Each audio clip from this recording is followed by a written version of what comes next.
A lot of men are starting to wake up to the point that they have been lied to their entire lives. They're waking up and realizing that they have been in a stream of lies and distractions. And if you're like me, you might ask yourself, why in the world would a lot of people have a vested interest into making sure that I am being lied to or I am being distracted?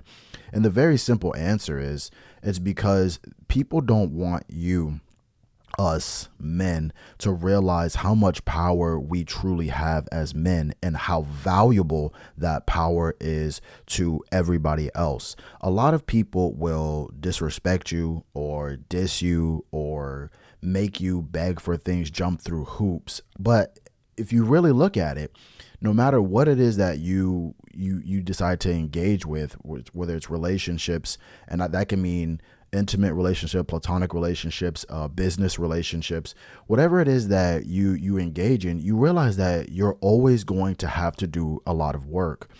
But and as men, we accept that, right? You accept that you wake up, you have to do work, you have to do these things. It's just a part of life. Everything moves, everything works, and you're no different from that. But what a lot of men are starting to realize is like, wait a minute, if I take out a sheet of paper and I draw a line and I write down all the things that are required of me and all of the things that I am doing. And then I go to the opposite side and I do the same thing for the opposing partner's responsibilities and things. You realize that you're doing way more than that other person. And any smart person is going to recognize that and then try to renegotiate and bring it to the table. And most times, at least in the early days, you have no negotiation, or you think you have no negotiation power. And so what any strong man would do, they're going to call your bluff and then they're simply going to walk away. Now, most men have a problem with calling people's bluffs, and most people have a problem with walking away, which I can completely understand because of the training that they've been through from a youth, right? But as you start to get older and your patience starts to thin, you realize that, you know what, I'd rather have nothing at all if it means that I have to do 100% of the work, but I'm only getting 20% in return. You know what I mean? And so that's you take that framework and you just apply it to everything in your life, and you realize that you've been getting a shit deal from damn near any relationship that you've been brought into. So let's go ahead and give a couple examples here. A lot of us are starting to wake up when it comes to dating, where we realize that, wait a minute, I have to do this. I have to jump through hoops. I have to pay for dates. I have to be interesting. I have to be tall. I have to be in shape. I have to be have a lot of money. I have to do this, that, and the third. And then you ask yourself, like, what am I getting in return? And most of the time, majority of the time, it's just simply used box. And when you realize that that's not enough, you start to ask for more. You start to ask, I want a nurturing person. You want somebody who is emotionally intelligent. You want somebody who is loving, somebody who is caring, someone who puts me as a top priority in their life. And when you start writing these things down, and of course, you don't pull these out of your butt. You don't pull these out of the side of your neck. You start researching, you start learning, you start becoming more of a better person. And when you read communication books, when you read emotional maturity books, emotional intelligence books, when you read relationship things, you realize that there are a lot of duties that are, of course, bestowed upon you, but it's also bestowed upon your partner as well. And you both have a responsibility to bring those things to the table. And when you start to question a lot of women on, do they have these qualities? That's when, at least American women, you start to run into things like shaming language. You start to run into things that are supposed to make you feel bad or make you think that you're crazy. But the truth of the matter is, it's realizing that the only reason why they're doing that is because they can't provide it. They've been skating along just on the fact that they have a big butt or big breast or they're freaky in nature, whatever. They've been skating along that for so long, or maybe they're pretty. They've been skating along that for so long that they didn't realize, it's not even that they didn't realize, they didn't care enough to learn other things that are involved in a long-term relationship, such as emotional maturity, as such as emotional intelligence, as much as learning how to be a loving person. And all these different things, are nurturing individual, learning how to be a mom, learning how to take care of a house, learning how to be a support person or a helpmate, whatever you want to call it. And you start to realize that, wait a minute, when I really come out into the dating market, as far as under looking for what I want and deserve as a man, you start to realize that there are a ton, and I mean a ton, of unqualified women. And so the game becomes one, to either find a qualified woman or find a woman who has the mindset, who's willing to be qualified, who's willing to read books, who's willing to create an action plan with you, who's willing to come into the relationship as a whole person, or trying to become a whole person, growing with you. Because you realize as a man is that as you start to grow, as long as you are focused on your personal development, as long as you're focused on making sure you're doing the right things, you're going to become a person of extreme value, right? If most guys that I talk to and that I see on the internet, I see that the routine for the most part is wake up, go to work out, go home, maybe work on a business or play video games and do it all over again. Now, if you are a person who is working on your personal development, maybe you have a coach, or maybe you just have the right people in your ear, you're going to make sure that you're watching your diet. You're going to make sure that the money that you're making, you're going to be saving some of it, maybe putting it in stocks, maybe saving up for a down payment on a property. You're going to make sure that those things are in order, right? And as you start to do that, excuse me, as you start to do that, you start to realize that over time, your wealth is going to increase. Your body is going to be more shredded, more in shape. You're going to realize that you are a person of value when it comes to relationships, because you know how to treat a different person, getting stronger in your masculinity. And of course, if you are a religious individual, you're going to be stronger in your faith. What person wouldn't want that type of individual for a long-term partnership, or a long-term marriage, or a long-term a covenant, whatever it is that you believe in? But again, it's realizing that when you are 16, 17, 18, 19, I say 16 to about 22, you realize that you have no value, right? You have no money. You don't know anything about being a man, usually, unless you've had masculine fathers, which there's a crisis for that right now, right? You don't have any type of masculinity. You don't know how to treat a woman in a relationship, or how to bed women, whatever, right? You don't know how to do these things. And so, of course, you have no value. And usually what most men do is they even as they're working on themselves, they don't realize that they're getting more and more and more valuable. So what you're doing is you're going into the dating market as a person who is not valuable, when in reality you have value, and that's simply, you can't ask the world to value you if you don't value yourself. If you went to the Lamborghini dealership, the Ferrari dealership, the Audi dealership, and they said, hey, we're going to give you this $250,000 car, but we're going to give it to you for $15K. Are you going to say, you know what? Nah, I want to pay the whole 250. No, you're not going to say a word. You're going to say, okay, you know what? Let me go ahead, and you might do some double checking to make sure, if anything's wrong. But essentially, when you figure out that thing is real, you're not going to ask to pay full price. You're not. And so that's how the world is treating you right now as a man. And so it's very important that you realize that as a man, you have this value as long as you're working on yourself. Don't listen to these guys who say, like, as you get older, men age like fine wine and women age like milk. Bro, the only way you're going to age like fine wine is if you're going through the process to become fine wine. You know what I mean? You're getting your money together. You're getting your skills together. You're getting your career together. You're working on your body. You're working on your diet. These things. And most men are doing these things just off of survival. And so that's not going to be a problem for you.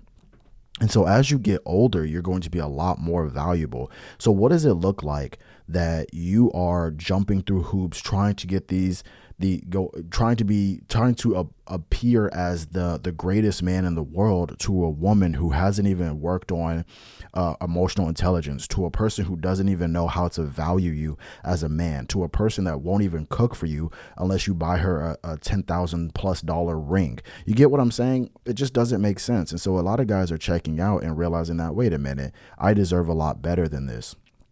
And it's the same thing, not only for women, but it's the same thing for your jobs as well. I had a guy tell me, I say, you should go ask for a raise from your job. He's been working there 2 years, hasn't gotten one raise. Ridiculous.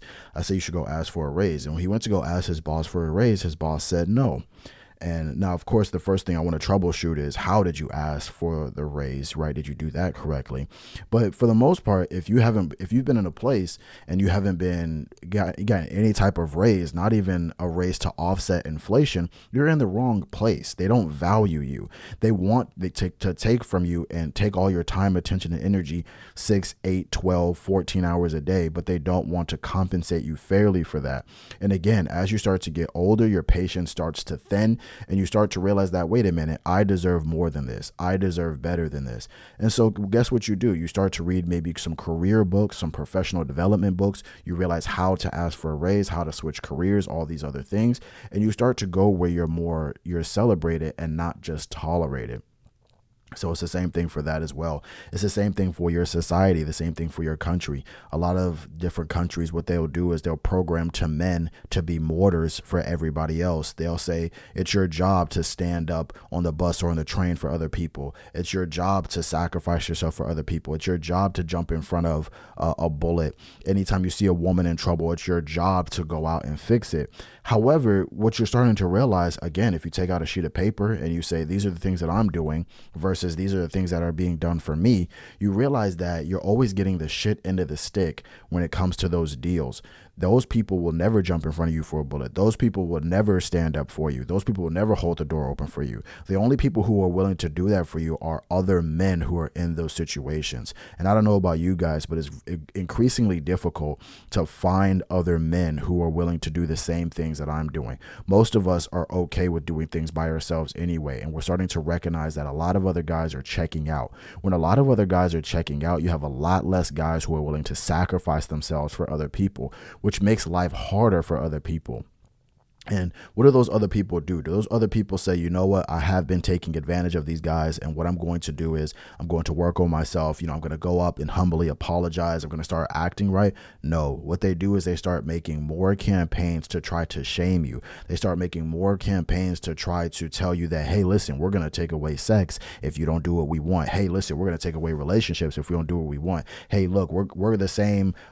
We have the same power. We're making a lot more money than you, and we're graduating school more than you, and da-da-da-da. They're doing all these things instead of simply saying, hey, let's treat these people better. And a lot of men are starting to say, you know what, I'm not down with that. You may be as extreme as me, not really extreme nowadays, but it is in the past. You might be at that end like me, where I say, you know what, I'm willing to change entire societies. I'm willing to learn a completely new language just to make sure that I put myself in position to get what I deserve. And that's the beautiful thing about being a man, is that you can up and leave and do and go anywhere that you want, so long as you know how to create value. And for the most part, simply being a man who is willing to work makes you valuable in a lot of people's eyes. And so I really want to take this time to help men and tell men that, listen, man, you are valuable. I know that you are in a place where you feel like everything is boring and monotonous, where you're just getting up and going to work and going to the gym and playing video games and doing whatever.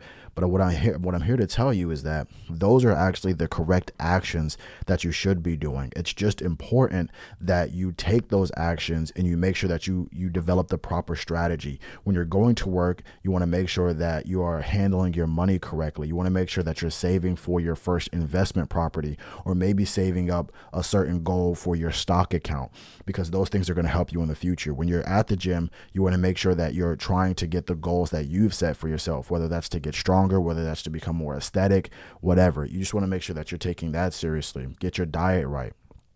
right? Your hormone levels, right? Those of that nature. You want to make sure that you're constantly working on yourself as a man, because on the flip side, even though there are a lot of women who have no idea how to treat a man, I have seen that there are a lot of guys who, if they met their dream woman, they would be unprepared.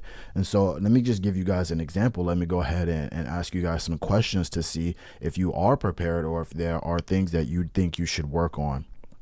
So if you meet a woman and let's say that she has a couple qualities, maybe she knows how to cook, maybe she knows how to clean. However, her emotional intelligence needs work. Now you've talked to her about this. You said, hey, listen, like, if you're serious about getting married, so am I. I need my wife to know how to be emotionally intelligent. I want you to read this book, right? Are you that type of guy? Like, do you have any type of books for her to read? Do you have some type of action plan that you can conjure up and give to her? Most guys don't.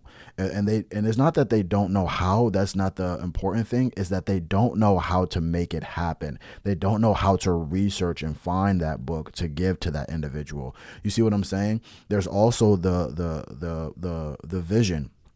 A lot of guys don't have vision. So it's like if you talk to a woman, she's like, yeah, I want to be a wife and da da da.